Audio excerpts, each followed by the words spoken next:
All right. I want to start with what the Brothers of Paterson mean, the acronym, and our mission statement for those who don't know. So on 1, 2, 3. Brothers, reaching out to help everyone rebuild self. Brothers, To create an environment that influences, enables, and empowers the men in our community toward the activities to see the light through social, financial, and educational awareness. Thank you. Our hand and wiping our tears. I came to talk about what it means to be one body and to do the work of a people. You see, being Muslim, being Christian, being Hindu, or any of those other things is a good thing.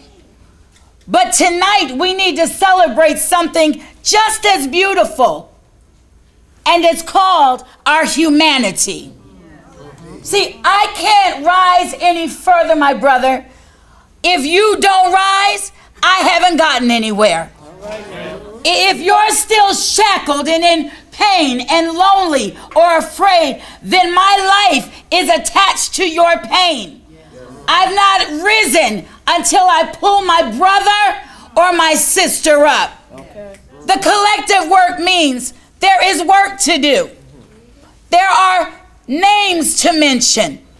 There are events to plan and to see to fruition. There are people to expose who have come in this life to annihilate you simply because you've got a loving heart and a browner skin. It's the truth.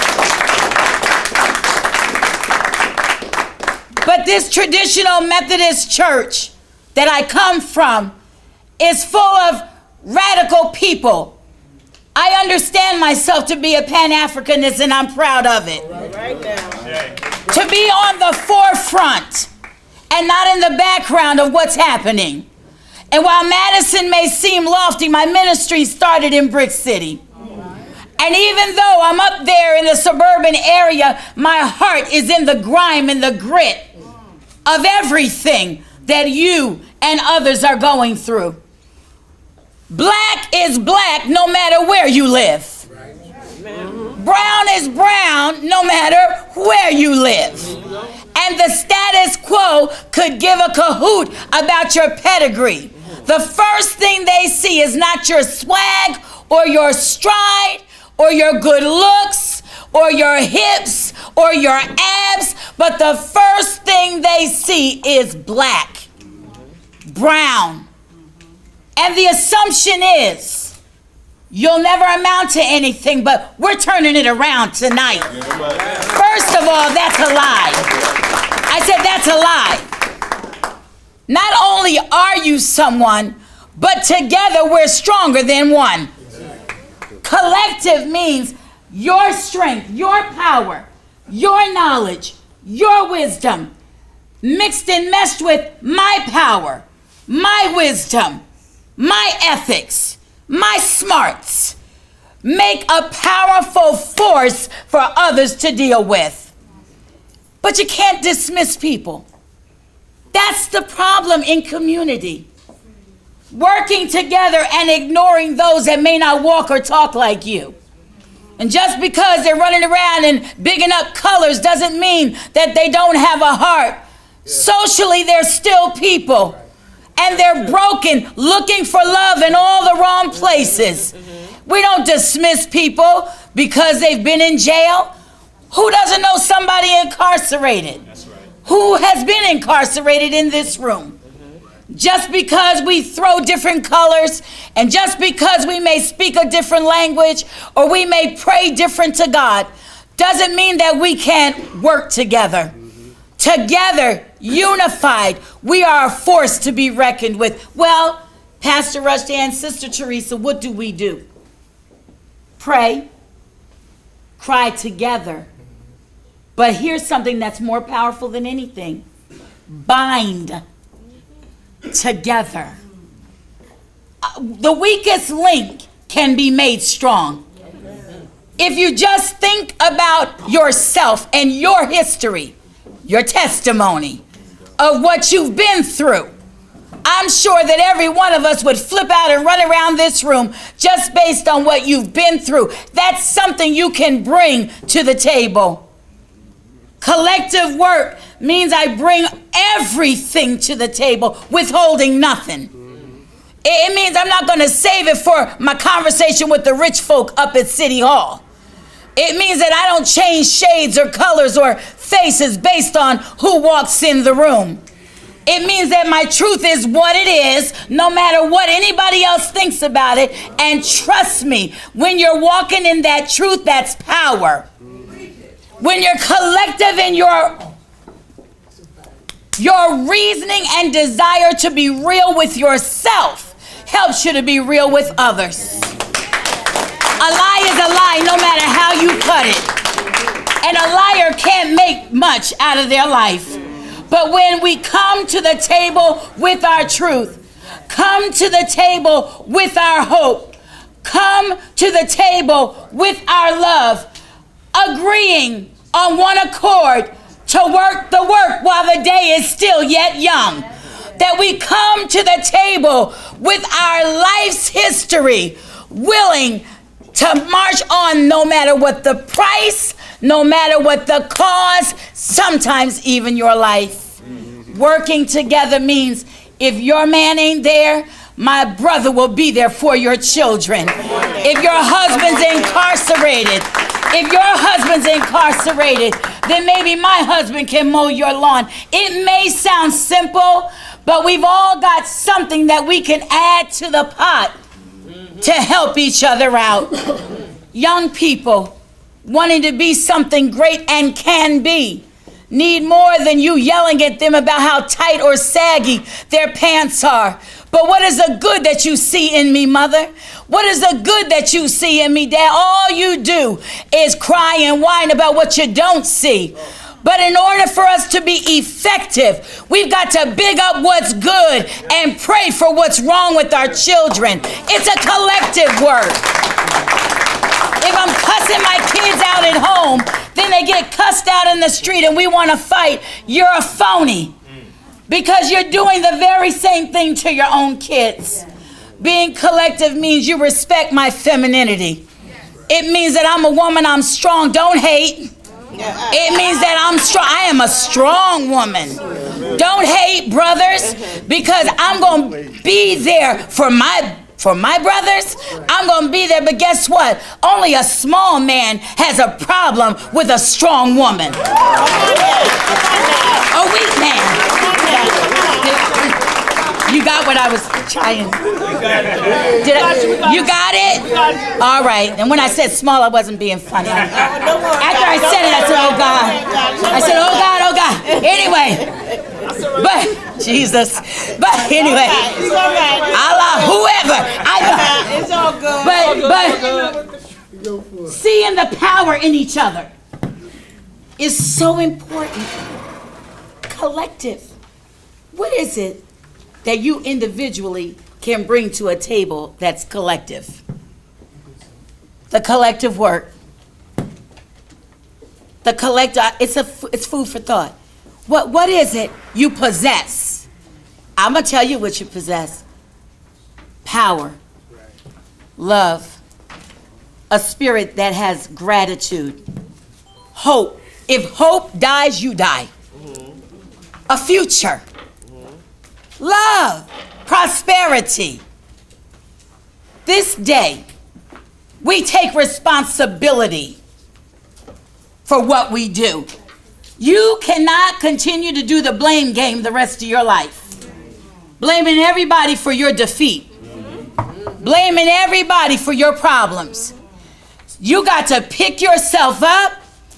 It's an old saying, dust yourself off and get out in the game. Nobody's gonna hand you anything. Come on now. But in order to succeed in life, you gotta own your stuff, own your mistakes, ask the God of your understanding for forgiveness, and move forward. Amen. If we're one, say, I am one with you. I am one with you. If you're one, look at the person next to you. Say, I am one with you. I am one with you. And And I want you to look up to the winds that were spoken of from the north, the south, the east, and the west, and the spirits of our ancestors. And the one that I didn't mention, who was covered in the ones that weren't named. My mother, Harriet Yvonne Burris, a strong red-headed woman. Harambe. Ah, that sassy woman, thank you. Ooh. That sassy woman had it going on and raised us 3 kids with barely nothing. Harambe. My mother scratched and kicked and did everything she could to prevent us from being on welfare. Not that if it was necessary, she would have did it. What is your sacrifice? That's a part of responsibility. To sacrifice something you love so much and give it to the wind. To throw caution to the wind. To throw hope to the wind. Say, catch it. I am a success together. The mayor can't do anything without other hands. Council can't do anything else without each other's hands. My brothers can't make it without the sisters' hands. Our children can't make it without our hands. Tonight, take your brother's hand. Take your sister's hand. Do it. Do it. Be obedient to the Spirit of God. 2 are better than 1, beloved. There's power in community.